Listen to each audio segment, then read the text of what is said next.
Tips and ട്രിക്സിലേക്ക് ഏവർക്കും സ്വാഗതം. വരുന്ന LDC 2024, LGS 2024 എക്സാംസിന് വേണ്ടി പ്രിപ്പയർ ചെയ്യുന്നവർക്ക് വേണ്ടിയിട്ടുള്ള സിലബസ് പ്രകാരമുള്ള ഫ്രീ ക്ലാസ്സുകൾ നമ്മുടെ ചാനലിലൂടെ സ്റ്റാർട്ട് ചെയ്തിട്ടുണ്ട്. ഒരു ദിവസം 6 ക്ലാസ്സുകൾ വെച്ചാണ് നമ്മൾ നൽകുന്നത്. അപ്പോൾ ക്ലാസ്സിൻ്റെ സമയം ഞാനൊന്ന് പറയാം. കാലത്ത് 6 മണിക്കൊരു ക്ലാസ്, 9 മണിക്ക്, 12 മണിക്ക്, ദെൻ 3 മണിക്ക്, രാത്രി 8 മണിക്ക്, 10:30. ഇങ്ങനെയാണ് 6 ക്ലാസ്സുകൾ. അതിൽ രാത്രി 8 മണിയുടെയും 10:30യുടെയും ക്ലാസ് ലൈവാണ്. ബാക്കി 4 റെക്കോർഡഡ് ക്ലാസ് ആണ്. ഒരു ദിവസം തന്നെ നമ്മൾ GK portions, English, maths, Malayalam, കലാകായികം, സാഹിത്യം, സംസ്കാരം, കറണ്ട് അഫയേഴ്സ്, PYQ ഡിസ്കഷൻ ഇതെല്ലാം കൂടെ കവർ ചെയ്തിട്ടാണ് നമ്മൾ ക്ലാസ്സുകൾ നൽകുന്നത്. അപ്പോൾ തുടക്കക്കാരായ ഒരുപാട് പേര് നമ്മുടെ ചാനലിലോട്ട് വന്നിട്ടുണ്ട്. അപ്പോൾ അങ്ങനെയുള്ളവരുണ്ടെന്നുണ്ടെങ്കിൽ നിങ്ങൾ തുടക്കം മുതൽ കണ്ടുവരിക. അതിനുവേണ്ടി നിങ്ങൾ ചെയ്യേണ്ടത് എന്താണെന്ന് വെച്ച് കഴിഞ്ഞാൽ നമ്മുടെ ടെലിഗ്രാം ചാനലിൽ ജോയിൻ ചെയ്യുക. ടെലിഗ്രാമിൻ്റെ ലിങ്ക് ഞാൻ താഴെ ഡിസ്ക്രിപ്ഷൻ ബോക്സിലും കമൻറ്റ് ബോക്സിൽ ഫസ്റ്റ് കമൻറ്റായിട്ടും കൊടുത്തിട്ടുണ്ട്. ജോയിൻ ചെയ്യുക. എന്നിട്ട് നമ്മൾ ക്ലാസ് 1, ക്ലാസ് 2 എന്ന് പറഞ്ഞ് കൃത്യമായിട്ട് ടെലിഗ്രാമിൽ നിങ്ങൾക്ക് ഇൻസ്ട്രക്ഷൻസ് തരുന്നുണ്ട്. അതിനനുസരിച്ച് പഠിച്ചു വരിക. ഓക്കെ, അപ്പോൾ എന്തായാലും നമുക്ക് ഇന്നത്തെ ക്ലാസ്സിലോട്ട് കടക്കാം. ഇന്നത്തെ ക്ലാസ് എന്ന് പറയുന്നത് നമുക്ക് കേരള ജോഗ്രഫിയിൽ കേരളത്തിലെ ജില്ലകൾ പഠിക്കാനുണ്ട്. അപ്പോൾ നമ്മൾ ഓരോ ജില്ലയായിട്ട് പഠിച്ചു വരികയാണ്. തിരുവനന്തപുരമാണ് നമ്മൾ പഠിച്ചത്. ഇന്നത്തെ ക്ലാസ്സിൽ നമ്മൾ 4 ജില്ലകളാണ് ഒറ്റ ക്ലാസ്സിൽ പഠിക്കാനായിട്ട് പോകുന്നത്. അപ്പോൾ നമ്മൾ ഇന്ന് പഠിക്കാൻ വേണ്ടി പോകുന്ന ജില്ലകൾ: 1 കൊല്ലം, 2 പത്തനംതിട്ട, 3 ആലപ്പുഴ, 4 കോട്ടയം. ഈ 4 ജില്ലകളെക്കുറിച്ചാണ് നമ്മൾ ഈ ഒരൊറ്റ ക്ലാസ്സിലൂടെ പഠിക്കാനായിട്ട് പോകുന്നത്. അപ്പോൾ ക്ലാസ് കേൾക്കാനിരിക്കുമ്പോൾ നോട്ട് കയ്യിൽ വെച്ചിട്ട് വേണം. നോട്ട്സ് തയ്യാറാക്കുക. റിവിഷന് നോട്ടാണ് നിങ്ങൾ യൂസ് ചെയ്യേണ്ടത്. പിന്നെ നമ്മുടെ ക്ലാസ്സുകളൊക്കെ ഇഷ്ടമാവുന്നുണ്ടെങ്കിൽ ഉറപ്പായിട്ട് ലൈക്ക് ചെയ്യുക. മാക്സിമം ഫ്രണ്ട്സിനൊന്ന് ഷെയർ ചെയ്ത് കൊടുക്കുകയും കൂടെ ചെയ്യുക. എന്തെങ്കിലുമൊക്കെ സജഷൻസ് പറയാനുണ്ടെങ്കിൽ താഴെ കമൻറ്റായിട്ട് അറിയിക്കാവുന്നതാണ്. ഓക്കെ അല്ലേ? അപ്പോൾ എന്തായാലും നമുക്ക് കൊല്ലം, പത്തനംതിട്ട, ആലപ്പുഴ, കോട്ടയം എന്ന് പറയുന്ന 4 ജില്ലകളെക്കുറിച്ച് പഠിക്കാം.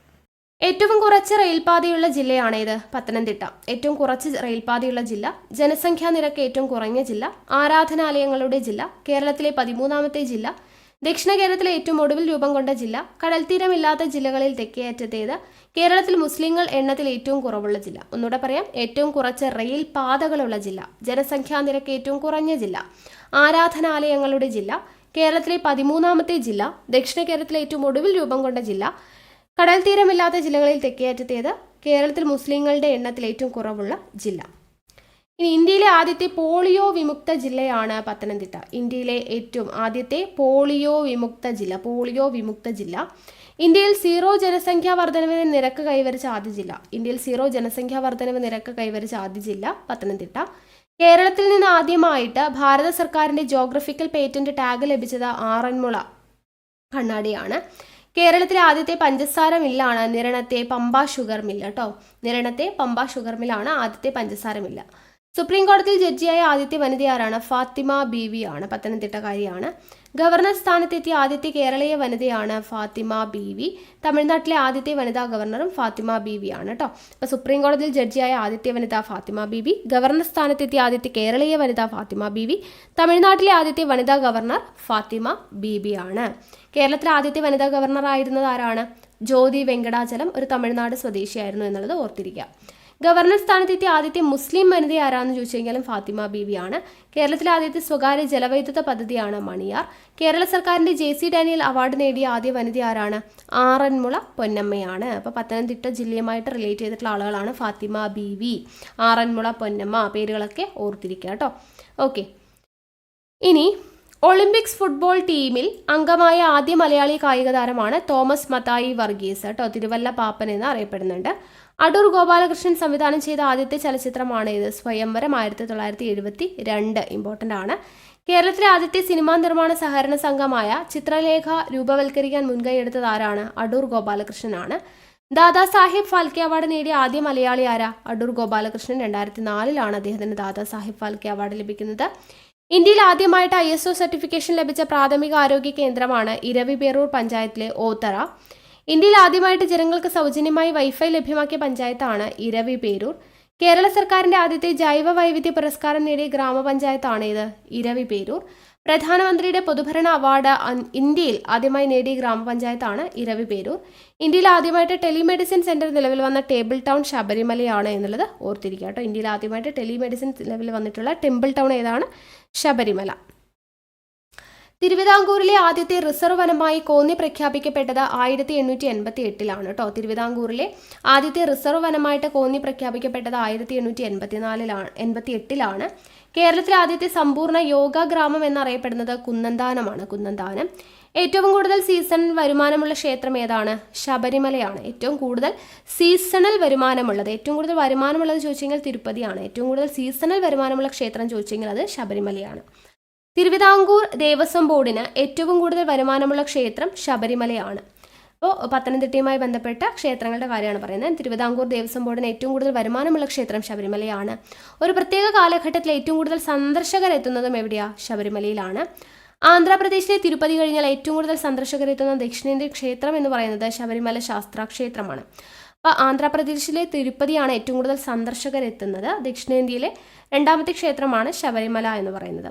അതുപോലെ ഏറ്റവും കൂടുതൽ വരുമാനമുള്ളത് തിരുപ്പതിയാണ്. സീസണൽ വരുമാനമുള്ള ക്ഷേത്രം ശബരിമലയാണ്. ഏഷ്യയിലെ ഏറ്റവും വലുതും ലോകത്തിലെ രണ്ടാമത്തേതുമായിട്ടുള്ള ക്രൈസ്തവ സമ്മേളനമാണ് എല്ലാ വർഷവും ഫെബ്രുവരി മാസം പമ്പാ തീരത്ത് നടക്കുന്ന മാരാമൺ കൺവെൻഷൻ. ഇമ്പോർട്ടൻ്റ് ആണ്. ഏഷ്യയിലെ തന്നെ ഏറ്റവും വലുതും ലോകത്തിലെ രണ്ടാമത്തേതുമായിട്ടുള്ള ക്രൈസ്തവ സമ്മേളനമാണ് മാരാമൺ കൺവെൻഷൻ. നടക്കുന്നത് എവിടെയാണ്? പമ്പാ തീരത്താണ് നടക്കുന്നത് എന്നുള്ളത് ഓർത്തിരിക്കുക. ഓക്കെ. ഇനി കേരളത്തിൽ നദികളിൽ നീളത്തിൽ 3-ാം സ്ഥാനം ആർക്കാണ്? പമ്പയ്ക്കാണ്. പത്തനംതിട്ടയിലെ പമ്പാ നദിക്കാണ് കേരളത്തിലെ നദികളിൽ നീളത്തിൽ 3-ാം സ്ഥാനം. റാന്നിയാണ് കേരളത്തിലെ ഏറ്റവും വലിയ ഫോറസ്റ്റ് ഡിവിഷൻ. കേരളത്തിലെ ഏറ്റവും വലിയ ഫോറസ്റ്റ് ഡിവിഷൻ റാന്നി. തെക്കേ ഇന്ത്യയിലെ ഏറ്റവും വലിയ ആൾക്കൂട്ടം ശബരിമല മകരവിളക്ക് ഉത്സവത്തിനാണ്. തെക്കേ ഇന്ത്യയിലെ ഏറ്റവും വലിയ ആൾക്കൂട്ടം എന്ന് പറയുന്നത് ശബരിമല മകരവിളക്ക് ഉത്സവത്തിനാണ്. കേരളത്തിലെ ഏറ്റവും നീളം കൂടിയ രണ്ടാമത്തെ സ്റ്റേറ്റ് ഹൈവേ ആണ് SH8. പുനലൂരിനെയും മൂവാറ്റുപുഴയും ബന്ധിപ്പിക്കുന്ന ഇതിന് 153.6 കിലോമീറ്ററാണ് നീളം. മെയിൻ ഈസ്റ്റേൺ ഹൈവേ എന്നും അറിയപ്പെടുന്നുണ്ട്. കേരളത്തിൽ കരിമ്പ് കൃഷി ഏറ്റവും കൂടുതലുള്ള താലൂക്ക് തിരുവല്ലയാണ് കേട്ടോ. കരിമ്പ് കൃഷി തിരുവല്ല. കരിമ്പും വെല്ലവും ഒക്കെ ആയിട്ടോ ജസ്റ്റ് ഒന്ന് കണക്ട് ചെയ്താൽ മതി. കരിമ്പ് കൃഷി ഏറ്റവും കൂടുതലുള്ള താലൂക്ക് തിരുവല്ല. കേരളത്തിലെ ഏറ്റവും കൂടുതൽ വോട്ടർമാരുള്ള അസംബ്ലി നിയോജക മണ്ഡലം ആറന്മുളയാണ്. കുറവ് എവിടെയാ? കോഴിക്കോട് സൗത്ത്. പത്തനംതിട്ട ജില്ലയിലെ ഏറ്റവും പ്രമുഖ വാണിജ്യ കേന്ദ്രമാണ് തിരുവല്ല. തിരുവല്ലയിലും സമീപ സ്ഥലങ്ങളിലുമാണ് കേരളത്തിലെ ഏറ്റവും കൂടുതൽ വിദേശ മലയാളികളുള്ളത്. ഉൽപാദനശേഷിയിൽ കേരളത്തിലെ രണ്ടാമത്തെ ജലവൈദ്യുത പദ്ധതിയാണ് ശബരിഗിരി. പത്തനംതിട്ട ജില്ലയിലാണ് ശബരിഗിരി. ഇനി മികച്ച സംവിധായകനുള്ള ദേശീയ അവാർഡിൽ ഏറ്റവും കൂടുതൽ പ്രാവശ്യം അർഹനായ മലയാളിയാണ് അടൂർ ഗോപാലകൃഷ്ണൻ. മികച്ച സംവിധായകനുള്ള ദേശീയ അവാർഡിൽ ഏറ്റവും കൂടുതൽ പ്രാവശ്യം അർഹനായത് അടൂർ ഗോപാലകൃഷ്ണൻ. 1972 ആദ്യത്തെ അവാർഡ് ലഭിക്കുന്നത് ചിത്രവേദ സ്വയംവരം. പത്തനംതിട്ടയുടെ സാംസ്കാരിക തലസ്ഥാനം എന്നറിയപ്പെടുന്നത് ആറന്മുളയാണ്. ആറന്മുള. മധ്യ തിരുവിതാംകൂറിന്റെ ജീവനാഡി എന്നറിയപ്പെടുന്ന നദിയാണ് പമ്പ. ദക്ഷിണ കുംഭമേള എന്നറിയപ്പെടുന്നത് ശബരിമലയിലെ മകരവിളക്ക്. വെള്ളത്തിലെ പൂരം എന്നറിയപ്പെടുന്ന ആറന്മുള ഉത്രട്ടാതി വള്ളംകളിയാണ്. വെള്ളത്തിലെ പൂരം എന്നറിയപ്പെടുന്നത്, ഇതെല്ലാം ഇമ്പോർട്ടൻ്റ് ആണ് കേട്ടോ. വെള്ളത്തിലെ പൂരം, ആറന്മുള ഉത്രട്ടാതി വള്ളംകളി. ദക്ഷിണ കുംഭമേള എന്നറിയപ്പെടുന്നത് ശബരിമലയിലെ മകരവിളക്ക്. മധ്യ തിരുവിതാംകൂറിന്റെ ജീവനാഡി എന്നറിയപ്പെടുന്നത് പമ്പ. പമ്പയുടെ പ്രാചീനകാലത്തെ പേരാണ് ബാരിസ്. ദക്ഷിണ ഭാഗീരഥി എന്നറിയപ്പെടുന്നത് പമ്പയാണ്. തീർത്ഥാടന ടൂറിസത്തിന്റെ ആസ്ഥാനം എന്നറിയപ്പെടുന്നത് പത്തനംതിട്ടയാണ് കേട്ടോ. തീർത്ഥാടന ടൂറിസത്തിന്റെ ആസ്ഥാനം പത്തനംതിട്ട. സരസകവി എന്നറിയപ്പെടുന്നത് മൂലൂർ പത്മനാഭ പണിക്കരാണ്. കേരളത്തിൽ സമാന്തര സിനിമയുടെ പിതാവ് എന്ന് അവകാശപ്പെടുന്ന ചലച്ചിത്രകാരനാണ് അടൂർ ഗോപാലകൃഷ്ണൻ. ഇനി കേരള തുളസീദാസ് എന്നറിയപ്പെട്ടത് വെണ്ണിക്കുളം ഗോപാലക്കുറുപ്പാണ്. വെണ്ണിക്കുളം ഗോപാലക്കുറുപ്പാണ് കേരള തുളസീദാസ് എന്നറിയപ്പെടുന്നത്. മാധവ പണിക്കർ, ശങ്കര പണിക്കർ, രാമപണിക്കർ എന്നിവരാണ് നിരണം കവികൾ എന്നറിയപ്പെടുന്നത് കേട്ടോ. മാധവ പണിക്കർ, ശങ്കര പണിക്കർ, രാമപണിക്കർ എന്നിവരാണ് നിരണം കവികൾ എന്നറിയപ്പെടുന്നത്. കണ്ണശ കവികൾ എന്നും ഇവർ അറിയപ്പെടുന്നുണ്ട്. ഉണ്ണുനീലി സന്ദേശത്തിൽ വല്ലവായി വന്നു പരാമർശിക്കപ്പെടുന്ന സ്ഥലമാണ് തിരുവല്ല. പുരാതന കാലത്ത് ഇവിടം ശ്രീവല്ലഭ എന്നറിയപ്പെട്ടതായിട്ടും നിഗമനമുണ്ട്. പരുമല തിരുമേനി എന്നറിയപ്പെടുന്ന ഗീവർഗീസ് മാർ ഗ്രിഗോറിയസ് ആണ്. പരുമല പള്ളിയിലാണ് അദ്ദേഹത്തിന്റെ ഖബറിടം. പമ്പാ തീരത്താണ് പരുമല പള്ളി സ്ഥാപിച്ചിരിക്കുന്നത്. ഭാരതീയ സഭകളിൽ നിന്ന് ആദ്യമായി പരിശുദ്ധനായി പ്രഖ്യാപിക്കപ്പെട്ടത് പരുമല തിരുമേനിയാണ്. ഇനി മലയാളത്തിൽ അച്ചടിച്ച ആദ്യത്തെ യാത്രാ വിവരണം പരുമല തിരുമേനിയുടെ ഈർഷ്ലേം യാത്രയാണ്. അതിൻ്റെ യാത്രാ വിവരണമാണ്. പരുമല തിരുമേനിയുടെ യെരുശലേം സന്ദർശനമാണ് പ്രതിപാദ്യം എന്ന് പറയുന്ന ആ ഒരു വിഷയം. ഓക്കെ, ആ ഒരു പുസ്തകത്തിലെ വിഷയം എന്ന് പറയുന്നത് യെരുശലേം സന്ദർശനമാണ് എന്നുള്ളത് ഓർത്തിരിക്കുക. Next, Periplus of the Erythraean Sea എന്ന പുസ്തകം നെൽക്കിണ്ട എന്ന പേരിൽ പരാമർശിച്ചിരിക്കുന്ന സ്ഥലം കൊല്ലം ജില്ലയിലെ നീണ്ടകര ആണെന്നും പത്തനംതിട്ടയിലെ നിരണമാണെന്നും വ്യത്യസ്ത നിഗമനങ്ങൾ ഉണ്ട്. ജസ്റ്റ് ഒന്ന് വായിച്ചാൽ മതി. ദ്രാവിഡ പാരമ്പര്യത്തിന്റെ കവി എന്നറിയപ്പെട്ടത് കടമ്മനിട്ട രാമകൃഷ്ണനാണ്. പത്തനംതിട്ടയിലെ താലൂക്കുകളാണ് തിരുവല്ല, മല്ലപ്പള്ളി, റാന്നി, കോഴഞ്ചേരി, അടൂർ, കോന്നി. മാരാമൺ കൺവെൻഷൻ ഏത് നദിയുടെ തീരത്താ? പമ്പാ നദിയുടെ തീരത്താണ്. ശബരിഗിരി എവിടെയാ? പമ്പാ നദിയിലാണ്. പത്തനംതിട്ട ജില്ലയിലെ പ്രസിദ്ധമായ നാടൻ കലാരൂപമാണ് പടയണി. ഇത് ചോദിക്കാറുണ്ട്. പമ്പയുടെ നീളം ഓർത്തിരിക്കുക, 176 കിലോമീറ്റർ. നീളത്തിൽ 3-ാം സ്ഥാനമാണ് പമ്പയ്ക്കുള്ളത്. പമ്പയുടെ ഉത്ഭവം പുലച്ചിമലയിൽ നിന്നാണ്. പമ്പയുടെ പതനസ്ഥാനം വേമ്പനാട്ടുകായൽ. മൂഴിയാർ ഡാം ഏത് ജില്ലയിലാണെന്ന് ചോദിച്ചു കഴിഞ്ഞാൽ പത്തനംതിട്ടയിലാണ് കേട്ടോ. മൂഴിയാർ ഡാം സ്ഥിതി ചെയ്യുന്നത് പത്തനംതിട്ട. പത്തനംതിട്ട ജില്ലയിലെ പ്രധാന നദികളാണ് പമ്പ, മണിമല, അച്ചൻ, കോവിലാർ. പാർത്ഥസാരഥി ക്ഷേത്രം എവിടെയാണ് സ്ഥിതി ചെയ്യുന്നത്? ആറന്മുളയിലാണ്. കക്കാട് പദ്ധതി ഏത് ജില്ലയിലാണെന്ന് ചോദിച്ചു കഴിഞ്ഞാൽ അതും പത്തനംതിട്ടയിലാണ് കേട്ടോ. കക്കാട് പദ്ധതി, മൂഴിയാർ ഡാം, പാർത്ഥസാരഥി ക്ഷേത്രം, ആറന്മുളയാണ്. ഇതെല്ലാം ഓർത്തിരിക്കുക. പാരിസ്ഥിതിക ടൂറിസത്തിന് പ്രസിദ്ധമായ സ്ഥലമായ ഗവി വിനോദസഞ്ചാര കേന്ദ്രം പെരിയാർ ടൈഗർ റിസർവിന്റെ ഭാഗമാണ്. പത്തനംതിട്ടയിലാണ് ഗവി വിനോദസഞ്ചാര കേന്ദ്രം. നെക്സ്റ്റ്, പമ്പയുടെ പോഷക നദിയാണ് അഴുതയാർ. വേലുത്തമ്പി ദളവ ആത്മഹത്യ ചെയ്ത സ്ഥലം ഏതാ? പത്തനംതിട്ടയിലെ മണ്ണടിയാണ്. പ്രസിദ്ധമായ ഹിന്ദുമത സമ്മേളനം നടക്കുന്ന സ്ഥലം ചെറുകോൽപ്പുഴ. പത്തനംതിട്ടയിലെ ചെറുകോൽപ്പുഴയിലാണ് നടക്കുന്ന പ്രസിദ്ധമായ ഹിന്ദുമത സമ്മേളനം നടക്കുന്നത്. ഇനി പരൽക്കുന്ന് ഏതു നിലയിലാണ് പ്രസിദ്ധമെന്ന് ചോദിച്ചു കഴിഞ്ഞാൽ വിനോദസഞ്ചാര കേന്ദ്രമായിട്ടാണ്. ഇന്തോ ശ്രീലങ്കൻ കരാർ പ്രകാരം തൊഴിലാളികളെ പുനരധിവസിപ്പിച്ചിരിക്കുന്ന പത്തനംതിട്ട ജില്ലയിലെ സ്ഥലമാണ് പച്ചക്കാനം. ആനയുടെ അസ്ഥികൾ മുഴുവൻ പ്രദർശിപ്പിച്ചിരിക്കുന്ന മ്യൂസിയമാണ് ഗവി മ്യൂസിയം. മലയാളപ്പുഴ ഭദ്രകാളി ക്ഷേത്രം പത്തനംതിട്ട ജില്ലയിലാണെന്നുള്ളത് ഓർത്തിരിക്കുക. മാർത്തോമാ സഭയുടെ ആസ്ഥാനം എവിടെയാ? തിരുവല്ല. പന്തള രാജ്യത്തെ തിരുവിതാംകൂറിൽ ചേർത്ത് 1820 എന്നതും ഓർത്തിരിക്കുക. നെക്സ്റ്റ്, ട്രാവൻകൂർ ഫോറസ്റ്റ് ആക്ട് നിലവിൽ വന്നത് 1887 1888 തിരുവിതാംകൂറിലെ ആദ്യത്തെ റിസർവ് വനമായിട്ട് കോന്നിയെ പ്രഖ്യാപിച്ചു കേട്ടോ. എപ്പോഴാണ്? 1888 തിരുവിതാംകൂറിലെ ആദ്യത്തെ റിസർവ് വനമായിട്ട് കോന്നിയെ പ്രഖ്യാപിക്കുന്നത്. പത്തനംതിട്ട ജില്ല നിലവിൽ വന്ന വർഷം 1982. മൂലൂർ സ്മാരകം എവിടെയാണെന്ന് ചോദിച്ചു കഴിഞ്ഞാൽ ഇലവന്തിട്ടയാണ്. കരിമ്പ് ഗവേഷണ കേന്ദ്രം തിരുവല്ല. വാസ്തുവിദ്യാ ഗുരുകുലം സ്ഥിതി ചെയ്യുന്നത് ആറന്മുള. കേരളത്തിലെ താറാവ് വളർത്തൽ കേന്ദ്രം നിരണമാണ്. ഓക്കെ, അപ്പോൾ ഇത്രയുമാണ് നമുക്ക് പത്തനംതിട്ട ജില്ലയെക്കുറിച്ച് പഠിക്കാനുള്ളത്. നെക്സ്റ്റ്, ആലപ്പുഴയെക്കുറിച്ചാണ്. ആലപ്പുഴ നമുക്കറിയാം. ആലപ്പുഴ എന്ന് പറയുമ്പോൾ കേരളത്തിലെ ഏറ്റവും ചെറിയ ജില്ലയാണ്. കയർ ഫാക്ടറികൾ ഏറ്റവും കൂടുതലുള്ള ജില്ലയാണ്. മലകളും കുന്നുകളും ഏറ്റവും കുറവുള്ള ജില്ലയാണ്. റിസർവ് വനഭൂമി ഏറ്റവും കുറഞ്ഞ ജില്ല. കേരളത്തിലെ ഏറ്റവും കൂടുതൽ കുടിൽ വ്യവസായമുള്ള ജില്ല. പട്ടികവർഗ നിരക്ക് ഏറ്റവും കുറവുള്ള ജില്ല. കേരളത്തിൽ മന്ദരോഗികൾ ഏറ്റവും കൂടുതലുള്ള ജില്ല. കേരളത്തിലെ ഏറ്റവും കൂടുതൽ മത്സ്യത്തൊഴിലാളികളുള്ള ജില്ല. കേരളത്തിലെ ഏറ്റവും ചെറിയ ജില്ല. കയർ ഫാക്ടറികൾ കൂടുതലുള്ള ജില്ല. മലകളും കുന്നുകളും ഏറ്റവും കുറവുള്ള ജില്ല.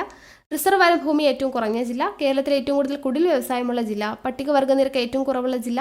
കേരളത്തിൽ മന്ദരോഗങ്ങൾ ഏറ്റവും കൂടുതലുള്ള ജില്ല. കേരളത്തിൽ ഏറ്റവും കൂടുതൽ മത്സ്യത്തൊഴിലാളികൾ ഉള്ള ജില്ലയാണ് നമ്മുടെ ആലപ്പുഴ. ഇനി കേരളത്തിലെ ആദ്യത്തെ കയർ ഗ്രാമം എന്ന് പറയുന്നത് വയലാറാണ്. കേരളത്തിലെ ആദ്യത്തെ കയർ ഗ്രാമം വയലാർ. കേരളത്തിലെ ആദ്യത്തെ കയർ ഫാക്ടറി ചോദിച്ചു കഴിഞ്ഞാൽ ഡാറാസ് മെയിലാണ്. കേരളത്തിലെ ആദ്യത്തെ കയർ ഗ്രാമം വയലാറ്. കേരളത്തിലെ ആദ്യത്തെ കയർ ഫാക്ടറി ഡാറാസ് മെയിൽ, ആലപ്പുഴ. കേരളത്തിൽ നാഫ്ത ഉപയോഗിച്ച് പ്രവർത്തിക്കുന്ന ആദ്യത്തെ താപനിലയമാണ് ഏത്? നമ്മുടെ ആലപ്പുഴയിലുള്ള താപനിലയം. കേരളത്തിൽ നാഫ്ത ഉപയോഗിച്ച് പ്രവർത്തിക്കുന്ന ആദ്യത്തെ താപനിലയം. കേരളത്തിലെ ആദ്യത്തെ സിനിമാ സ്റ്റുഡിയോ ആണ് ഉദയ എന്ന് പറയുന്നത്. കേരളത്തിലെ ആദ്യത്തെ സീ ഫുഡ് പാർക്ക് അരൂരാണ്. ഇതെല്ലാം ആലപ്പുഴയിലാണ് കേട്ടോ. കേരളത്തിലെ ആദ്യത്തെ സീ ഫുഡ് പാർക്ക് അരൂര് ചോദിക്കാറുണ്ട്. കേരളത്തിലെ ആദ്യത്തെ സിനിമാ സ്റ്റുഡിയോ ഉദയ എന്ന് പറയുന്നത് ഇമ്പോർട്ടൻ്റ് ആണ്. കേരളത്തിലെ ആദ്യത്തെ കയർ ഫാക്ടറി ഡാറാസ് മെയിൽ ഇമ്പോർട്ടൻ്റ് ആണ്. കേരളത്തിലെ ആദ്യത്തെ കയർ ഗ്രാമം വയലാറും ഇമ്പോർട്ടൻ്റ് ആണ്. മികച്ച ഗ്രാമപഞ്ചായത്തിന് സംസ്ഥാന സർക്കാർ ഏർപ്പെടുത്തിയിട്ടുള്ള സ്വരാജ് ട്രോഫി നേടിയ ആദ്യത്തെ പഞ്ചായത്താണ് കഞ്ഞിക്കുഴി. ആലപ്പുഴയിലെ കഞ്ഞിക്കുഴിയാണ്. ഭാരതത്തിന്റെ ദക്ഷിണ പശ്ചിമ തീരത്തെ ആദ്യത്തെ ലൈറ്റ് ഹൗസ് എന്ന് പറയുന്നത് ആലപ്പുഴയിലാണ് കേട്ടോ. ആലപ്പുഴയിലെ പോർട്ട് ഓഫീസറായിരുന്ന ഹ്യൂഗ് ക്രാഫോർഡാണ് ലൈറ്റ് ഹൗസിന്റെ ആർക്കിടെക്റ്റ്. കേരളത്തിൽ ആദ്യമായിട്ട് തുള്ളൽ അരങ്ങേറിയത് എവിടെയാണ്? അമ്പലപ്പുഴ ക്ഷേത്രനടയിലാണ്. കുഞ്ചൻ നമ്പ്യാരാണ് അവതരിപ്പിച്ചത് അമ്പലപ്പുഴ ക്ഷേത്രനട. കേരളത്തിലെ ആദ്യത്തെ സിദ്ധഗ്രാമം എന്ന് പറയുന്നത് ആലപ്പുഴ ജില്ലയിലെ അരൂർ പഞ്ചായത്തിലെ ചന്തിരൂരാണ്. ഇന്ത്യയിലെ ആദ്യത്തെ വ്യവഹാര നിയന്ത്രിത സമ്പൂർണ്ണ നിയമസാക്ഷരതാ പഞ്ചായത്ത് എന്ന് പറയുന്നത് ചെറിയ നാട്. നെക്സ്റ്റ്, ചൈനയിലേക്കുള്ള ആദ്യ ഇന്ത്യൻ അംബാസിഡർ ആയിരുന്നു സർദാർ KM പണിക്കർ. രാജ്യസഭയിലേക്ക് നാമനിർദ്ദേശം ചെയ്യപ്പെട്ട ആദ്യ മലയാളി എന്ന് പറയുന്നത് സർദാർ KM പണിക്കറാണ്. കേരളത്തിലെ ആദ്യത്തെ തൊഴിലാളി സംഘടനയായിട്ടുള്ള Travancore labour association 1922 March 21 R Sugathan, P K Bava എന്നിവരുടെ നേതൃത്വത്തിൽ രൂപം കൊണ്ടത് ആലപ്പുഴയിലാണ് കേട്ടോ. ട്രാവൻകൂർ ലേബർ അസോസിയേഷൻ 1922 മാർച്ച് 21 രൂപം കൊള്ളുന്നത് ആലപ്പുഴയിൽ വെച്ച്. ആരുടെ നേതൃത്വത്തിൽ? R Sugathan, P K Bava എന്നിവരുടെ നേതൃത്വത്തിൽ. ഇനി കേരളത്തിൽ ആദ്യമായിട്ട് മൊബൈൽ ഫോണിൽ സംസാരിച്ചത് തകഴി ശിവശങ്കര പിള്ളയാണ് കേട്ടോ. കേരളത്തിൽ ആദ്യമായിട്ട് മൊബൈൽ ഫോണിൽ സംസാരിച്ചത് തകഴി ശിവശങ്കര പിള്ളയാണ്. കൊച്ചിയിലെ അന്നത്തെ ദക്ഷിണ നാവിക വൈസ് അഡ്മിറൽ AR ടണ്ടനുമായിട്ട് 3 മിനിറ്റ് സംസാരിച്ചു. എസ്കോട്ടൽ ആയിരുന്നു സേവന ദാതാവ്. സുറിയാനി കത്തോലിക്ക സഭയുടെ ആദ്യത്തെ വികാരി ജനറലായിരുന്നു ഫാദർ കുര്യാക്കോസ് ഏലിയാസ് ചാവറ. സുറിയാനി കത്തോലിക്ക സഭയുടെ ആദ്യത്തെ വികാരി ജനറൽ ആരായിരുന്നു? ഫാദർ കുര്യാക്കോസ് ഏലിയാസ് ചാവറ. അടുത്തത്, സ്കൂളുകളിൽ ഉച്ചക്കഞ്ഞി സമ്പ്രദായം ആദ്യമായി നടപ്പിലാക്കിയത് ഫാദർ കുര്യാക്കോസ് ഏലിയാസ് ചാവറയാണ്. സർക്കാർ ആഭിമുഖ്യത്തിൽ ഇത് നടപ്പിലാക്കിയത് പിൽക്കാലത്താണ്. ഇന്ത്യൻ മിസൈൽ പദ്ധതിയുടെ തലപ്പത്തെത്തിയ ആദ്യ മലയാളി വനിതയാണ് ടെസ്സി തോമസ്. ഇന്ത്യയുടെ മിസൈൽ വുമൺ എന്നറിയപ്പെടുന്നത് ടെസ്സി തോമസ് ആണ്. ആദ്യ നെഹ്റു ട്രോഫി വള്ളംകളിയിൽ ജേതാക്കളായത് നടുഭാഗം ചുണ്ടൻ വള്ളമാണ് കേട്ടോ. സംസ്ഥാനത്തെ ആദ്യത്തെ ഇക്കോ കെയർ വില്ലേജ് ഹരിപ്പാട്ടാണ് സ്ഥാപിച്ചിരിക്കുന്നത്. കേരളത്തിലെ ആദ്യത്തെ ലൈറ്റ് ഹൗസ് മ്യൂസിയം സ്ഥാപിതമായത് എവിടെയാ? ആലപ്പുഴയിലാണ്. കേരളത്തിലെ ആദ്യത്തെ ലൈറ്റ് ഹൗസ് മ്യൂസിയം ആലപ്പുഴ. 100% നിയമസാക്ഷരത നേടിയ കേരളത്തിലെ ആദ്യത്തെ ഗ്രാമപഞ്ചായത്താണ് ചെറിയ നാട്. ഇമ്പോർട്ടൻ്റ് ആണ്. 100% നിയമസാക്ഷരത നേടിയ കേരളത്തിലെ ആദ്യത്തെ ഗ്രാമപഞ്ചായത്താണ് ചെറിയ നാട്. കേരളത്തിൽ വള്ളം കളിയുടെ സീസണിന് തുടക്കം കുറിക്കുന്ന വള്ളംകളി ഏതാണ്? ചമ്പക്കുളമാണ്. കേരളത്തിലെ ആദ്യത്തെ വനിതാ സൗഹൃദ ഗ്രാമപഞ്ചായത്താണ് മാരാരിക്കുളം സൗത്ത്. കുടിവെള്ളത്തിന് കേരളത്തിലെ ആദ്യത്തെ വെൻഡിംഗ് മെഷീൻ എന്ന് പറയുന്നത് കുട്ടനാടാണ്. കേരള മഹിളാ ഫെഡറേഷന്റെ ആദ്യത്തെ പ്രസിഡന്റ് ആരാ? KR ഗൗരി.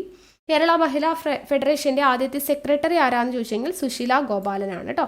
കേരള മഹിളാ ഫെഡറേഷന്റെ ആദ്യത്തെ പ്രസിഡന്റ് KR ഗൗരി. കേരള മഹിളാ ഫെഡറേഷന്റെ ആദ്യത്തെ സെക്രട്ടറി സുശീല ഗോപാലൻ. കായംകുളം മണ്ഡലത്തു നിന്ന് കേരള നിയമസഭയിലേക്ക് 1957 തിരഞ്ഞെടുക്കപ്പെട്ട KO ഐഷ ഭായിയാണ് കേരള നിയമസഭാംഗമായ ആദ്യ മുസ്ലിം വനിത. അപ്പോൾ കായംകുളം മണ്ഡലത്തിൽ നിന്നും കേരള നിയമസഭയിലേക്ക് 1957 തിരഞ്ഞെടുക്കപ്പെട്ട KO ഐഷ ഭായിയാണ് കേരള നിയമസഭാംഗമായിട്ടുള്ള ആദ്യത്തെ മുസ്ലിം വനിത. നെക്സ്റ്റ്, പത്മശ്രീക്ക് അർഹനായ ആദ്യ മലയാളി ആരാണ്? K. ശങ്കർ പിള്ള എന്ന കാർട്ടൂണിസ്റ്റ് ശങ്കറാണ്. 1902 കായംകുളത്ത് ജനിച്ച അദ്ദേഹം തിരുവനന്തപുരത്ത് യൂണിവേഴ്സിറ്റി കോളേജിലെ പഠനശേഷം പിൽക്കാലത്ത് ഡൽഹി പ്രവർത്തന കേന്ദ്രമാക്കി. അപ്പോൾ അതൊന്നും വേണ്ട, നമുക്ക് പത്മശ്രീക്ക് അർഹനായിട്ടുള്ള ആദ്യത്തെ മലയാളി K. ശങ്കർ പിള്ള എന്ന് പറയുന്ന കാർട്ടൂണിസ്റ്റ് ശങ്കറാണ് എന്നുള്ളത് ഓർത്തിരിക്കുക. ഓക്കെ. ഇനി ഇന്ത്യയിലെ ഏറ്റവും താഴ്ന്ന ഭാഗമാണേത്? കുട്ടനാട്. നമുക്കറിയാം ആലപ്പുഴയിലാണ് അല്ലേ കുട്ടനാട്. സമുദ്രനിരപ്പിൽ നിന്ന് ശരാശരി 7.2 അടി താഴ്ചയിലാണ് കുട്ടനാട്. കേരളത്തിലെ ഏറ്റവും വലിയ കായൽ ഏതാണ്? വേമ്പനാട്ട് കായലാണ്. കേരളത്തിലെ താലൂക്കുകളിൽ ഏറ്റവും കൂടുതൽ കടൽ തീരമുള്ള താലൂക്ക് ചേർത്തലയാണ്. കേരളത്തിലുണ്ടായിരുന്ന ബുദ്ധമത ആരാധനാലയങ്ങളിൽ ഏറ്റവും പ്രധാനപ്പെട്ടതാണ് ശ്രീമൂലവാസം. കേരളത്തിലെ ഏറ്റവും വലിയ ചുവർച്ചിത്രം എന്ന് പറയുന്നത് ഗജേന്ദ്രമോക്ഷമാണ്. ഏറ്റവും കൂടുതൽ പ്രാവശ്യം നെഹ്റു ട്രോഫി നേടിയ ചുണ്ടൻ വല്ലം കാരിച്ചാൽ ചുണ്ടനാണ് കേട്ടോ. അപ്പോൾ ഇവിടെ ഇമ്പോർട്ടൻ്റ് ആയിട്ട് പഠിച്ചിരിക്കേണ്ടത് പത്മശ്രീക്ക് അർഹനായ ആദ്യ മലയാളി K. ശങ്കർ പിള്ള കാർട്ടൂണിസ്റ്റ് ആണെന്നുള്ളത് ഓർത്തിരിക്കുക.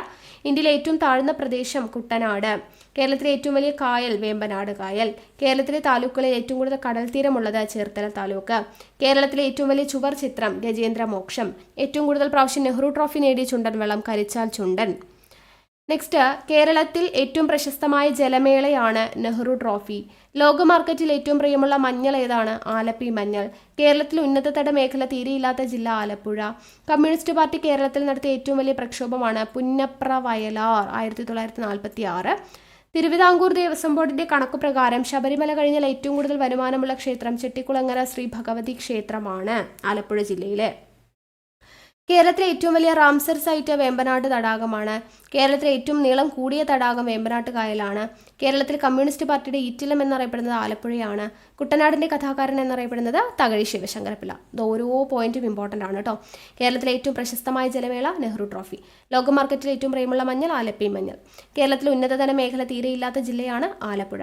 കമ്മ്യൂണിസ്റ്റ് പാർട്ടി കേരളത്തിൽ നടത്തിയ ഏറ്റവും വലിയ പ്രക്ഷോഭം പുന്നപ്ര വയലാർ 1946. കേരളത്തിലെ ഏറ്റവും വലിയ റാംസർ സൈറ്റ് വേമ്പനാട്ട് തടാകം. കേരളത്തിലെ ഏറ്റവും നീളം കൂടിയ തടാകം വേമ്പനാട്ട് കായൽ. കേരളത്തിലെ കമ്മ്യൂണിസ്റ്റ് പാർട്ടിയുടെ ഈറ്റിലം എന്നറിയപ്പെടുന്നത് ആലപ്പുഴ. കുട്ടനാടിന്റെ കഥാകാരൻ എന്നറിയപ്പെടുന്നത് തകഴി ശിവശങ്കരപിള്ള. ഓക്കെ. ഇനി കേരള മോപ്പസാങ് എന്നറിയപ്പെടുന്ന ആരാണ്? തകഴി തന്നെയാണ്. കേരള മോപ്പസാങ് എന്നറിയപ്പെടുന്ന തകഴിയാണ്. വയലാർ സ്റ്റാലിൻ എന്നറിയപ്പെട്ടിരിക്കുന്നത് CK കുമാരപണിക്കർ. പമ്പയുടെ ദാനം എന്നറിയപ്പെടുന്നത് കുട്ടനാടാണ് കേട്ടോ. പമ്പയുടെ ദാനം കുട്ടനാട്. കിഴക്കിന്റെ വെനീസ് എന്നറിയപ്പെടുന്നത് ആലപ്പുഴയാണ്. ആലപ്പുഴയെ കിഴക്കിന്റെ വെനീസ് എന്ന് വിശേഷിപ്പിച്ചത് ആരാണ്? വൈസ്രോയി കഴ്സൺ പ്രഭു ആണ്. കേരളത്തിലെ ഹോളണ്ട് എന്നറിയപ്പെടുന്നത് കുട്ടനാടാണ്. കേരളത്തിലെ പക്ഷിഗ്രാമം എന്നറിയപ്പെടുന്നത് നൂറനാട്. കേരളത്തിലെ പഴനി എന്നറിയപ്പെടുന്നത് ഹരിപ്പാട് സുബ്രഹ്മണ്യ ക്ഷേത്രം. ചേർത്തല പ്രദേശത്തിന്റെ പഴയ പേര് കരപ്പുറം. അമ്പലപ്പുഴയുടെ പഴയ പേര് ചെമ്പകശ്ശേരി. ആലപ്പുഴയുടെ സാംസ്കാരിക തലസ്ഥാനം എന്നറിയപ്പെടുന്നത് അമ്പലപ്പുഴ. ചുണ്ടൻ വള്ളങ്ങളുടെ നാട് എന്നറിയപ്പെടുന്നത് കുട്ടനാട്. കായംകുളം രാജ്യം ആദ്യം അറിയപ്പെട്ടിരുന്ന പേര് ഓടനാട്. ഓടനാടിന്റെ പഴയ പേര് ഓണാട്ടുകര. മയൂര സന്ദേശത്തിന്റെ നാട് ഹരിപ്പാട്. യൂറോപ്യൻ രേഖകളിൽ പോർക്ക എന്നറിയപ്പെട്ടിരുന്ന പ്രദേശമാണ് പുറക്കാട്. ചെങ്ങന്നൂരിന്റെ പഴയ പേര് ഷോണാദ്രി. ഓളപ്പരപ്പിലെ ഒളിമ്പിക്സ് എന്നറിയപ്പെടുന്നത് നെഹ്റു ട്രോഫി വള്ളംകളി. ഓക്കെ, അപ്പോൾ ഇത്രയും വിശേഷണങ്ങൾ പഠിച്ചിരിക്കണം. കേരള മോപ്പസാങ് തകഴി. വയലാർ സ്റ്റാലിൻ CK കുമാരപ്പണിക്കർ. പമ്പയുടെ ദാനം കുട്ടനാട്. കിഴക്കിന്റെ വെനീസ് ആലപ്പുഴ, അങ്ങനെ പറഞ്ഞത് വൈസ്രോയി കഴ്സൺ പ്രഭു. കേരളത്തിലെ ഹോളണ്ട് കുട്ടനാട്. കേരളത്തിലെ പക്ഷിഗ്രാമം നൂറനാട്. കേരളത്തിലെ പഴനി ഹരിപ്പാട് സുബ്രഹ്മണ്യ ക്ഷേത്രം. ചേർത്തല പ്രദേശത്തിന്റെ പഴയ പേര് കരപ്പുറം. അമ്പലപ്പുഴയുടെ പഴയ പേര് ചെമ്പകശ്ശേരി. ആലപ്പുഴയുടെ സാംസ്കാരിക തലസ്ഥാനം അമ്പലപ്പുഴ. ചുണ്ടൻ വള്ളങ്ങളുടെ നാട് കുട്ടനാട്. കായംകുളം രാജ്യം ആദ്യം അറിയപ്പെട്ടിരുന്നത് ഓടനാട്. ഓടനാടിന്റെ പഴയ പേര് ഓണാട്ടുകര. മയൂര സന്ദേശത്തിന്റെ നാട് ഹരിപ്പാട്. യൂറോപ്യൻ രേഖകളിൽ പോർക്ക എന്നറിയപ്പെട്ടിരുന്നത് പുറക്കാട്. ചെങ്ങന്നൂരിന്റെ പഴയ പേര് ഷോണാദ്രി. ഓളപ്പരപ്പിലെ ഒളിമ്പിക്സ് എന്നറിയപ്പെടുന്നത് നെഹ്റു ട്രോഫി വള്ളംകളി. ഇനി മധ്യ തിരുവിതാംകൂറിലെ സ്ത്രീകളുടെ ശബരിമല എന്നറിയപ്പെടുന്നത് ചക്കുളത്തുകാവ് ഭഗവതി ക്ഷേത്രമാണ്. മധ്യ തിരുവിതാംകൂറിൽ സ്ത്രീകളുടെ ശബരിമല എന്നറിയപ്പെടുന്നത് ചക്കുളത്തുകാവ് ഭഗവതി ക്ഷേത്രം. ഓണാട്ടുകരയുടെ പരദേവത എന്നറിയപ്പെടുന്നത് ചെട്ടിക്കുളങ്ങര ഭഗവതി ക്ഷേത്രം. ഹൃദയഗീതങ്ങളുടെ കവി എന്നറിയപ്പെടുന്നത് ശ്രീകുമാരൻ തമ്പിയാണ്. 1940 ഹരിപ്പാടാണ് ജനിച്ചത്. ഓടുകൊണ്ടും ചെമ്പുകൊണ്ടുമുള്ള വ്യവസായങ്ങൾക്ക് പ്രസിദ്ധമായ സ്ഥലമാണ് വെങ്കല ഗ്രാമം എന്നറിയപ്പെടുന്ന മാന്നാർ. ഏതൊക്കെ ജില്ലകൾ വിഭജിച്ചിട്ടാണ് ആലപ്പുഴ ഉണ്ടായതെന്ന് ചോദിച്ചു കഴിഞ്ഞാൽ കൊല്ലം, കോട്ടയം. ആലപ്പുഴ നിലവിൽ വന്നത് 1957 ഓഗസ്റ്റ് 17. ആലപ്പുഴ ജില്ലയിലെ താലൂക്കുകളാണ് ചേർത്തല, അമ്പലപ്പുഴ, കുട്ടനാട്, കാർത്തികപ്പള്ളി, ചെങ്ങന്നൂര്, മാവേലിക്കര. ജില്ലയിലെ പ്രധാന കായലുകളാണ് വേമ്പനാടും കായംകുളവും. വേമ്പനാട്ട് കായലിൽ നിർമ്മിച്ചിരിക്കുന്ന ബണ്ടാണ് തണ്ണീർമുക്കം. നെഹ്റു ട്രോഫി വള്ളംകളി നടക്കുന്നത് പുന്നമട കായലിൽ. PSC സ്ഥിരം ചോദിക്കുന്നതാണ്, ഓർത്തിരിക്കുക. വേമ്പനാട് കായൽ അതിര് പങ്കിടുന്ന ജില്ലകളാണ് ആലപ്പുഴ, കോട്ടയം, എറണാകുളം. ആലപ്പുഴ ജില്ലയിലുള്ള വേമ്പനാട്ട് കായലിൻ്റെ ഒരു ശാഖയാണ് കൈതപ്പുഴ കായൽ എന്ന് അറിയപ്പെടുന്നത്. അപ്പോൾ നെഹ്റു ട്രോഫി വള്ളംകളി നടക്കുന്നത് പുന്നമട കായലിലാണ്. വേമ്പനാട്ട് കായലിൽ നിർമ്മിച്ചിരിക്കപ്പെടുന്ന ബണ്ടാണ് തണ്ണീർമുക്കം. ആലപ്പുഴ ജില്ല നിലവിൽ വന്നത് 1957 ഓഗസ്റ്റ് 1. ഏതൊക്കെ ജില്ല വിഭജിച്ചിട്ടാണ്? കൊല്ലം, കോട്ടയം എന്നിവ വിഭജിച്ചിട്ടാണ് എന്നുള്ളത് ഓർത്തിരിക്കുക. ഇനി കുമാരകോടി പാലം എവിടെയാ? ആലപ്പുഴ ജില്ലയിലാണ്. കേരള ഡ്രഗ്സ് ആൻഡ് ഫാർമസ്യൂട്ടിക്കൽസ് എവിടെയാണെന്ന് ചോദിച്ചു കഴിഞ്ഞാൽ കലവൂർ ആണ് കേട്ടോ. Kerala drugs and pharmaceuticals Kalavoor. Kerala ജലഗതാഗത വകുപ്പിന്റെ ആസ്ഥാനം ആലപ്പുഴയാണ്. കേരള ജലഗതാഗത വകുപ്പിന്റെ ആസ്ഥാനം Alappuzha. Raja Ravi Varma centre for excellence for visual arts Mavelikkara. Cartoonist Shankar സ്മാരക ദേശീയ കാർട്ടൂൺ മ്യൂസിയവും ആർട്ട് ഗാലറിയും Kayamkulam. Kerala state cooperative coir marketing federation എന്ന പൂർണ്ണനാമമുള്ള കയർ ഫെഡിന്റെ ആസ്ഥാനം ആലപ്പുഴയിലാണ്. കയർ ഫെഡിന്റെ ആസ്ഥാനം എവിടെയാണ്? ആലപ്പുഴയാണ്. ഓക്കെ, അപ്പോൾ ഇത്രയും കാര്യങ്ങൾ ആലപ്പുഴയെക്കുറിച്ച് അറിഞ്ഞിരിക്കുക. നെക്സ്റ്റ് കോട്ടയമാണ്. കോട്ടയത്തിന്റെ പ്രത്യേകതകൾ പറയുമ്പോൾ റബ്ബർ ഏറ്റവും കൂടുതൽ ഉൽപ്പാദിപ്പിക്കുന്ന ജില്ല. റബ്ബർ ഏറ്റവും കൂടുതൽ ഉൽപ്പാദിപ്പിക്കുന്ന ജില്ല. സമുദ്രതീരമില്ലാത്തതും കേരളത്തിലെ ജില്ലകളുമായി മാത്രം അതിർത്തി പങ്കിടുന്നതുമായിട്ടുള്ള ജില്ലയാണ് കോട്ടയം. സമുദ്രതീരമില്ലാത്തതും കേരളത്തിലെ ജില്ലകളുമായി മാത്രം അതിർത്തി പങ്കിടുന്നതുമായിട്ടുള്ള ജില്ലയാണ് കോട്ടയം. ഇന്ത്യയിലെ ആദ്യത്തെ പുകയില വിമുക്ത ജില്ല കോട്ടയം. 3 എല്ലുകളുടെ നാട് എന്നറിയപ്പെടുന്നത് കോട്ടയമാണ്. ലേക്സ്, ലാറ്റക്സ്, ലെറ്റേഴ്സ് കേട്ടോ. ലേക്സ്, ലാറ്റക്സ്, ലെറ്റേഴ്സ് എന്നീ 3 എല്ലുകളുടെ നാട് കോട്ടയം. സമ്പൂർണ്ണ സാന്ത്വന പരിചരണ ജില്ല എന്ന നേട്ടം കൈവരിച്ച ജില്ലയാണ് കോട്ടയം. 2011 സെൻസസ് പ്രകാരം കേരളത്തിൽ സാക്ഷരതയിൽ 1-ാം സ്ഥാനത്തുള്ള ജില്ലയാണ് കോട്ടയം. 97.21% ഇമ്പോർട്ടൻ്റ് ആണ്. ഇനി കേരളത്തിലെ ആദ്യത്തെ ജോയിന്റ് സ്റ്റോക്ക് കമ്പനി മലയാള മനോരമയാണ്. 1888 സ്ഥാപിതമാവുന്നത്.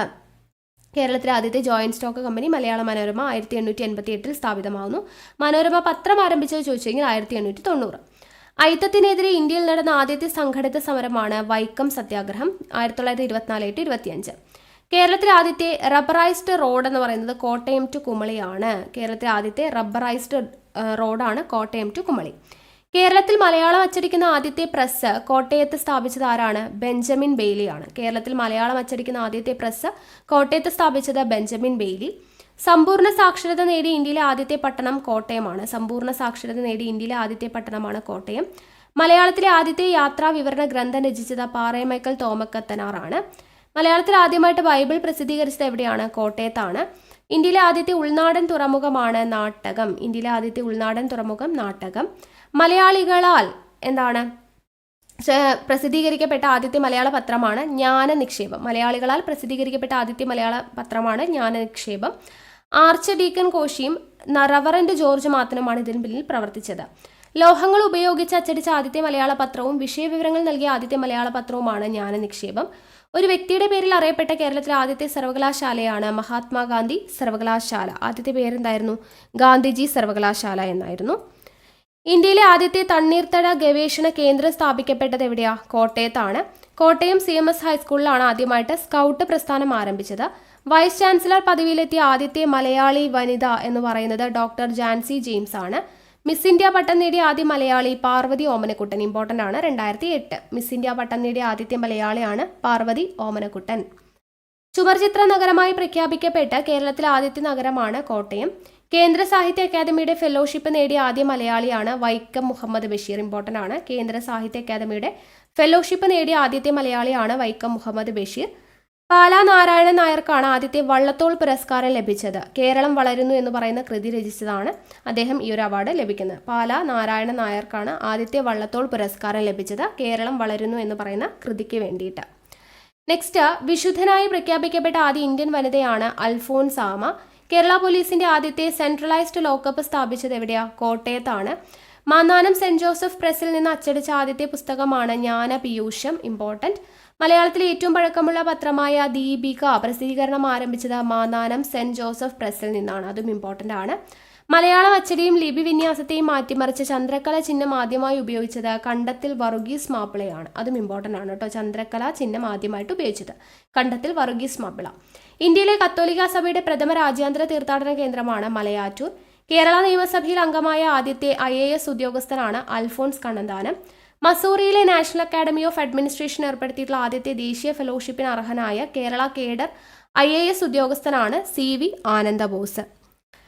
ഇനി കേരളത്തിൽ ആദ്യമായിട്ട് ഒരു സർക്കാർ ആശുപത്രിയിൽ ഹൃദയമാറ്റ ശസ്ത്രക്രിയ നടത്തിയത് കോട്ടയം മെഡിക്കൽ കോളേജിലാണ് കേട്ടോ. ഡോക്ടർ TK ജയകുമാർ ആണ് ഇതിന് നേതൃത്വം നൽകിയത്. കേരളത്തിൽ ആദ്യമായിട്ട് ഒരു സർക്കാർ ആശുപത്രിയിൽ ഹൃദയമാറ്റ ശസ്ത്രക്രിയ നടത്തിയത് കോട്ടയം മെഡിക്കൽ കോളേജിലാണെന്നുള്ളത് ഓർത്തിരിക്കുക. നേതൃത്വം നൽകിയത് ഡോക്ടർ TK ജയകുമാർ. കേരളത്തിലെ മാധ്യമ ചരിത്രത്തിൽ ആദ്യമായി നിരോധിക്കപ്പെട്ട പത്രം ഏതാണ്? സന്ദിഷ്ടവാദി. ഫാക്സിമിലി സംവിധാനം ഏർപ്പെടുത്തിയ ആദ്യത്തെ മലയാള പത്രമാണ് മലയാള മനോരമ. മലയാളത്തിലെ ആദ്യത്തെ സ്പോർട്സ് പ്രസിദ്ധീകരണങ്ങളിൽ ഒന്നായ സ്പോർട്സ് ഹെറാൾഡ് പുറത്തിറക്കിയത് കോട്ടയത്താണ്. BP മൊയ്തീനാണ് അതിനു പിന്നിൽ പ്രവർത്തിച്ചത്. സ്പോർട്സ് ഹെറാൾഡ് കേട്ടോ. ഇന്ത്യയിലെ ആദ്യത്തെ നിയമസാക്ഷര നഗരം ചങ്ങനാശ്ശേരിയാണ്. കേരളത്തിലെ ആദ്യത്തെ എയർ കണ്ടീഷൻഡ് അംഗനവാടി സ്ഥാപിച്ചത് ഏറ്റുമാനൂരിലാണ്. കേരളത്തിലെ ആദ്യത്തെ ദേശീയ സിനിമാ പഠന കേന്ദ്രമാണ് പുതുപ്പള്ളിയിലെ KR Narayanan national institute of visual science എന്ന് പറയുന്നത്.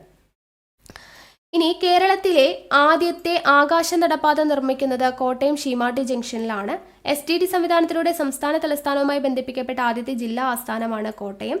1930 കോട്ടയത്ത് ആരംഭിച്ച ബേക്കർ മെമ്മോറിയൽ കിൻഡർ ഗാർട്ടൻ ആണ് കേരളത്തിലെ ആദ്യത്തെ കിൻഡർ ഗാർട്ടൻ. അത് ഓർത്തിരിക്കുക കേട്ടോ. 1930 കോട്ടയത്ത് ആരംഭിച്ച ബേക്കർ മെമ്മോറിയൽ കിൻഡർ ഗാർട്ടൻ ആണ് കേരളത്തിലെ ആദ്യത്തെ കിൻഡർ ഗാർട്ടൻ. ഇന്ത്യയിൽ ആദ്യമായിട്ട് ആരംഭിച്ച സൗരോർജ്ജ ബോട്ട് സർവീസ് ഏതാണ്? ആദിത്യ. കേരള ഫോറസ്റ്റ് ഡെവലപ്മെന്റ് കോർപ്പറേഷന്റെ ആസ്ഥാനം കോട്ടയമാണ്. സാഹിത്യ പ്രവർത്തക സഹകരണ സംഘത്തിന്റെ ആസ്ഥാനം എന്ന് പറയുന്നതും കോട്ടയമാണ്. സാഹിത്യ പ്രവർത്തക സഹകരണ സംഘം പ്രസിദ്ധീകരിച്ച ആദ്യ കൃതിയുടെ തകഴിയുടെ കഥകളാണ്. ആദ്യത്തെ കൃതി എന്ന് പറയുന്നത് തകഴിയുടെ കഥകളാണ് കേട്ടോ. റബ്ബർ റിസർച്ച് ഇൻസ്റ്റിറ്റ്യൂട്ട് എവിടെയാണ്? കോട്ടയമാണ്. ഇമ്പോർട്ടൻറ്റ്. റബ്ബർ ബോർഡിന്റെ ആസ്ഥാനം Kottayam. Important. Madras rubber factory എന്ന് പറയുന്നത് വടവാതൂരാണ് കേട്ടോ. Rubber research institute Kottayam, rubber ബോർഡിന്റെ ആസ്ഥാനം കോട്ടയം. ഇനി ഹിന്ദുസ്ഥാൻ പേപ്പർ കോർപ്പറേഷന്റെ ആസ്ഥാനം വെള്ളൂരാണ്. ഹിന്ദുസ്ഥാൻ പേപ്പർ കോർപ്പറേഷന്റെ ആസ്ഥാനം വെള്ളൂർ. DC ബുക്സിന്റെ ആസ്ഥാനം കോട്ടയം. അതുപോലെ ലേബർ ഇന്ത്യ പബ്ലിക്കേഷൻസിന്റെ ആസ്ഥാനം Marangattupally. Tropical institute of ecological sciences Velloor ആസ്ഥാനമായിട്ട് 2004 സ്ഥാപിതമായി. കോടിമത ആസ്ഥാനമായ ഓയിൽ പാം ഇന്ത്യ ലിമിറ്റഡ് സ്ഥാപിതമായത് 1977 പാമ്പാടിയിലെ രാമാനുജന്റെ 125ാം ജന്മവാർഷികം പ്രമാണിച്ച് പ്രഖ്യാപിക്കപ്പെട്ട Srinivasa Ramanujan institute of basic sciences plantation corporation of കേരളയുടെ ആസ്ഥാനം കോട്ടയമാണ്. അപ്പോൾ ഇവിടെ ഹിന്ദുസ്ഥാൻ പേപ്പർ കോർപ്പറേഷന്റെ ആസ്ഥാനം വെള്ളൂർ. ഇമ്പോർട്ടൻ്റ് ആണ്. ലേബർ ഇന്ത്യ പബ്ലിക്കേഷൻസിന്റെ ആസ്ഥാനം മരങ്ങാട്ടുപള്ളി. ഇമ്പോർട്ടൻ്റ് ആണ്. ഓക്കെ. അതുപോലെ tropical institute of ecological sciences Velloor എന്ന് പറയുന്നത് 2004 സ്ഥാപിതമാവുന്നത്. വെള്ളൂർ ആസ്ഥാനമായിട്ട് 2004 tropical institute of ecological sciences സ്ഥാപിതമാവുന്നത് എന്നുള്ളതും ഓർത്തിരിക്കുക. ഓക്കെ ആണല്ലോ.